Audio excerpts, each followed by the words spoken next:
As chaves do reino dos céus são sinceridade, mais sinceridade e mais sinceridade ainda. Prazer, meu nome é Adriano Santos e esse é o canal Urantia Reencontro, um canal que existe para ser sincero com você. Essa é a sua primeira vez aqui no canal? Se sim, espero que goste do conteúdo e se isso acontecer, eu te convido a participar desse seleto grupo de buscadores do conhecimento que ousam se questionar e analisar o que ouvem com aquela honestidade corajosa, digna de quem está buscando com todo o coração atravessar os portais do reino dos céus. Para juntar-se a nós, basta clicar no botão vermelho que está logo abaixo. E você vai comungar semanalmente desse conteúdo claro e sem amarras. E você já deve ter percebido que hoje vamos abordar mais um tema-chave do livro de Urantia. Um tema que tem implicações profundas em nossas vidas e que é essencial a todo aquele que busca por relacionamentos verdadeiros e únicos, a sinceridade. Vou te ajudar a compreender o que eu percebo do que ela é, como ela se expressa e os perigos que a falta dela representa para nós, principalmente no campo espiritual. Então, se o tema conseguiu te chamar a atenção, é hora de assentar-se confortavelmente, desligar-se das distrações e mergulhar comigo nesse tema. O documento 39 do livro de Urantia diz assim: as chaves do reino do céu são sinceridade, mais sinceridade e mais sinceridade ainda. Todos os homens têm alcance dessas chaves. Os homens usam-nas, avançando em status espiritual, por meio de decisões, mais decisões e outras decisões mais ainda. A escolha moral mais elevada é a escolha do valor mais elevado possível, e em toda e qualquer esfera. Isso sempre significa escolher fazer a vontade de Deus. Se o homem escolhe assim, ele é grande, ainda que seja o mais humilde cidadão de Jerusalém, ou mesmo o menor dos mortais de Urantia. A palavra chaves, nesse contexto, está sendo empregada com o sentido de meio de acesso. Podemos dizer, então, que a sinceridade é o meio de acesso ao reino dos céus, o que, de forma indireta, implica que sem sinceridade não se pode entrar no reino dos céus. E, por extensão, sem sinceridade não há salvação. Veja, documento 110.3. O segredo da sobrevivência está envolto no desejo humano supremo de ser semelhante a Deus e na consequente vontade empenhada no ato de fazer e ser todas e quaisquer das coisas essenciais à maestria da realização final desse desejo. Mas afinal, o que é sinceridade? Sinceridade, substantivo feminino, qualidade ou estado, ou condição do que é sincero, franqueza, lisura de caráter. Exemplo, a sinceridade é uma virtude. Assim ainda fica um pouco vago, vamos ver o que significa sincero. Sincero é um adjetivo, ele diz respeito àquele que se exprime sem artifício, sem intenção de disfarçar o seu pensamento ou sentimento. Pessoa sincera. Aquilo que é dito ou feito de modo franco, isento de dissimulação. Felicitações sinceras. Aquela pessoa de quem se pode confiar, verdadeiro, leal, amigo sincero. Tem origem no latim, sinceros, uma pessoa pura, leal, franca. E para nos ajudar a entender ainda melhor, vejamos qual é o contrário de sincero. O antônimo de sincero é falso, fingido, hipócrita, caviloso, dissimulado, mentiroso, sonso, loroteiro, simulado, fictício, insincero, inverídico, duvidoso, desleal, infiel, traidor, desconfiável, enganador, desonesto, doloso, perfídio, farsante, disfarçado, ardiloso, enganoso. Agora vamos jogar um pouco de luz para entender por que a sinceridade é importante e qual o papel dela para o universo e para o indivíduo. Para isso, primeiramente, vamos pensar um pouco sobre a vontade do Pai no céu e os objetivos da existência humana.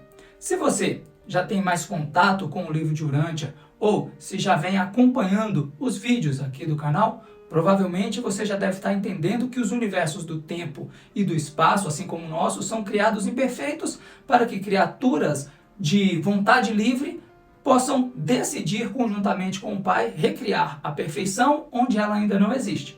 Desse processo surge o Ser Supremo, que é a expressão experiencial do nosso Pai do Paraíso.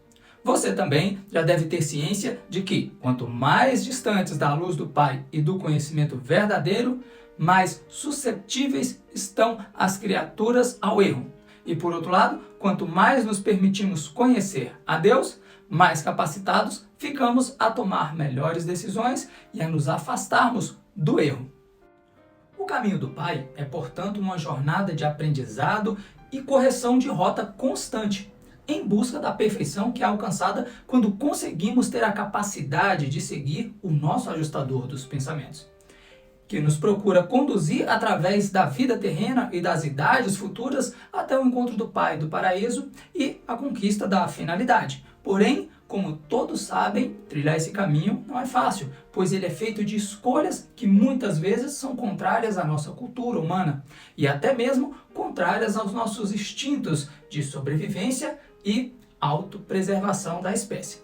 Veja esse trecho do livro. Documento 111.6. O dilema mortal consiste no fato duplo de que o homem está atrelado à natureza, enquanto ao mesmo tempo possui uma liberdade única, a liberdade da escolha e ação espirituais. Nos níveis materiais, o homem encontra-se em estado de subserviência à natureza, enquanto nos níveis espirituais, ele é triunfante sobre a natureza e sobre todas as coisas temporais e finitas. Tal paradoxo é inseparável da tentação, do mau potencial e erros decisórios. E quando o ego torna-se orgulhoso e arrogante, o pecado pode evoluir.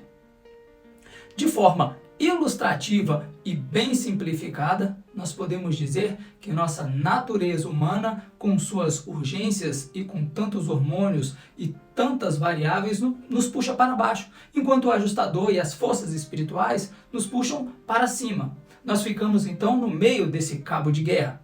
A nossa vontade é demonstrada através das nossas decisões, de forma que, quando eu tomo decisões espirituais, estou mostrando para o universo que concordo e que quero seguir o caminho da espiritualização. Porém, estamos sempre lutando com forças muito poderosas, que apenas podem ser vencidas com as armas da fé, do amor. Essas forças atuam sobre a nossa natureza mais baixa e estão relacionadas a uma distorção de significado e valor do que é perdurável e inclusivo no universo. Uma criatura que se desvia dos significados verdadeiros é estimulada a pensar mais em sua autoproteção, autocuidado e autoadmiração, se tornando uma escrava do orgulho e da arrogância. E para nos ajudar nessas batalhas, é que o Pai nos proporciona as ajudas espirituais, como o ajustador dos pensamentos, o Espírito Santo, a revelação da verdade e muitas outras ajudas. Vejamos mais esse trecho do livro, no documento 16.7. A escolha feita pelo homem entre o bem e o mal é influenciada não apenas pela acuidade da sua natureza moral, mas também por forças tais como a ignorância, a imaturidade e ilusão. Um certo senso de proporção também está envolvido no exercício da virtude, porque o mal pode ser perpetrado quando o menor é preferido ao maior, em consequência de distorção ou engano. A arte de estimar relativamente ou de medida comparativa entra na prática das virtudes do âmbito moral. Aqui nesse texto, as palavras menor e maior são melhor entendidas se visualizadas no contexto de valor, onde menor seria menor valor ou pior, enquanto maior de maior valor ou melhor. O livro de Urântia nos fala sobre dois eventos épicos que influenciaram diretamente a nossa vida pessoal e impactaram o curso evolucionário de todo o sistema de mundos do qual nós pertencemos e, mais diretamente, o nosso próprio mundo. O primeiro destes eventos foi a rebelião sistêmica de Lúcifer e o segundo foi a rebelião do nosso príncipe planetário. Esses eventos, de proporções enormes, desencadearam uma série de consequências que são sentidas até hoje. Lúcifer, como governante do sistema, e seus coligados se juntaram em busca da liberação de seguir os desígnios de Deus. Eles queriam ser livres para conduzir o destino do sistema da maneira deles, sem se submeter à vontade de Deus, o Pai, e ao governo do Filho Criador. Eles queriam ter autonomia plena por algo que não os pertencia, de forma que a bandeira de autoafirmação dos rebeldes era essa suposta liberdade. E com essa insurreição, estes governantes espirituais se colocaram diretamente contra Deus, o Pai, o governo do Filho Criador e o esquema de progressão mortal. O fato de ser uma personalidade notável e de grande esplendor influenciou para que Lúcifer conseguisse persuadir muitas personalidades a se juntarem aos seus ideais. E em pouco tempo, o nosso sistema de mundos, que progredia saudavelmente, foi lançado em um turbilhão de confusão, erro e pecado. Com o alistamento do nosso príncipe planetário e outros 36 príncipes à causa rebelde, o nosso planeta e os outros, que estavam se desenvolvendo da forma progressiva e saudável ao plano divino, também foram mergulhados nos conhecimentos e filosofias rebeldes que colocaram em evidência não mais o plano de Deus, mas a vontade individual em primeiro lugar, em nome dessa suposta liberdade. Porém, em meio a toda essa confusão, nem todo mundo se deixou ser enganado e persuadido pela propaganda contrária ao plano divino. Em meio aos rebeldes e às inteligências enganadas, estavam aqueles que continuaram com as suas mentes lúcidas e permaneceram leais aos ideais divinos, lutando com o que podiam para preservar a verdade. Então, nesse cenário que se desenhou, tínhamos, por um lado, os rebeldes, defendendo a liberdade desconectada dos ideais divinos de progresso, baseados na obediência à verdade moral e ética, do outro, os poderes da verdade divina, tentando mostrar os enganos e os perigos desse mal. O livro de Urântia diz que, documento 54, entre os problemas de grande perplexidade advindos da rebelião de Lúcifer, nenhum tem causado mais dificuldades do que a incapacidade com a qual os mortais evolucionários imaturos se defrontam ao tentar distinguir entre a verdadeira e a falsa liberdade. A liberdade verdadeira é uma busca de idades e a recompensa do progresso evolucionário. A falsa liberdade é o engano sutil do erro no tempo e do mal no espaço. A liberdade que perdura funda-se na realidade da justiça, inteligência, maturidade, fraternidade e equidade. A vontade própria incontida e a autoexpressão não regradas igualam-se ao egoísmo não mitigado, o ponto mais distante da divindade. A liberdade que não está associada à conquista e automaestria do ego, que sempre devem estar em crescimento, é uma invenção da imaginação mortal egoísta. A liberdade motivada apenas no ego é uma ilusão conceitual, um engano cruel. E a licenciosidade mascarada na veste da liberdade é precursora de uma escravidão abjeta. O homem evolucionário acha difícil compreender plenamente o significado do mal e captar o sentido desse mal, do erro, do pecado e da iniquidade. O homem é lento para perceber que o contraste entre a perfeição e a imperfeição gera o mal potencial, que o conflito entre a verdade e a falsidade produz a confusão do erro, que o dom divino da escolha, do livre-arbítrio, pode levar aos domínios divergentes de pecado e retidão, que a busca persistente da divindade conduz ao reino de Deus e que a contínua rejeição desse reino, ao contrário, conduz aos domínios da iniquidade. Basta olhar ao nosso redor para podermos notar o grande poder atrativo que tem o pensamento rebelde, ainda mais em nosso mundo, que após tanto tempo mergulhado no erro, agora tem uma própria concepção do que seja o caminho correto. E quando se depara com a verdade revelada, precisa de um esforço extra para aceitá-la, visto que ela quebra todos os paradigmas rebeldes, invariavelmente nos tirando da zona de conforto e nos colocando em confronto direto com o nosso ego mal instruído.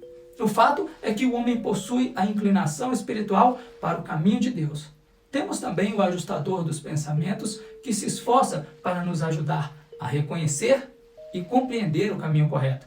Porém, já estamos muito envolvidos com a liberdade pessoal. Os paradigmas da falsa liberdade estão instalados no nosso íntimo e nos rodeiam por todas as partes. Apenas por intermédio da vontade e sinceridade muito forte, podemos olhar para dentro de nós e questionar os padrões que atualmente fazem parte da nossa formação íntima. Para reconhecer a verdade e os padrões celestiais, precisamos nos expor a ela. Deus nos proporciona as revelações para nos mostrar o caminho, para nos ajudar a reconhecer o caminho correto. Em meio a tanta confusão, nós temos o Espírito de Deus. Porém, para aceitar a mudança, nós precisamos exercer vontade sincera. E isso significa entrar em luta direta com o nosso ego e orgulho. E nessa luta que desenvolvemos o nosso caráter verdadeiro e mostramos que queremos o caminho de Deus. Provavelmente não atingiremos a perfeição aqui na Terra. Provavelmente não conseguiremos nos livrar de todas as imperfeições de pensamento e conduta no curso da nossa curta vida terrena. Mas o que realmente vai ficar registrado é a nossa vontade, o nosso esforço, nossa busca incessante pelos padrões celestiais. Não há problemas em ser imperfeito quando se tem um norte e deseja segui-lo. Mas certamente existe um problema quando temos todas as oportunidades de conhecer a Deus e deixamos de lado por medo, por pecado, por egoísmo ou por comodismo. Deus ama a todos nós de maneira igual. Sua misericórdia é infinita e seu amor não mede esforços para nos salvar do engano e do pecado. Porém, Deus não vai nos forçar a nada. A porta está aberta e a vontade de entrar tem que vir de nós. O Pai quer mudar o nosso paradigma. Ele quer que voltemos para o plano original que Ele pensou para nós. E é claro que ao entrar nessa jornada de transformação, teremos obstáculos. Porém, Deus é conosco. Meus irmãos, pensem com sinceridade sobre tudo isso.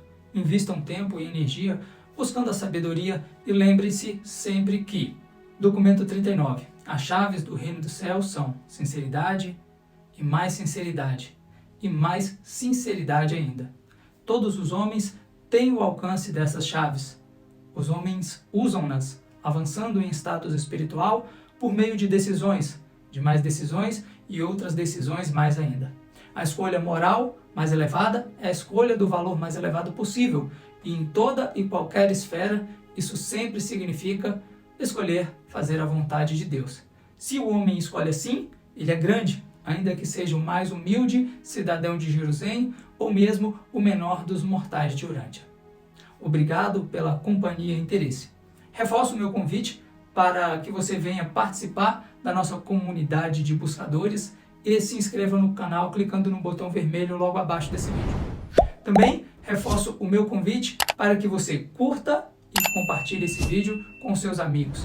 E deixe também nos comentários as suas dúvidas, opiniões ou simplesmente a cidade de onde está nos assistindo. Sem mais para o momento, me despeço deixando um grande abraço.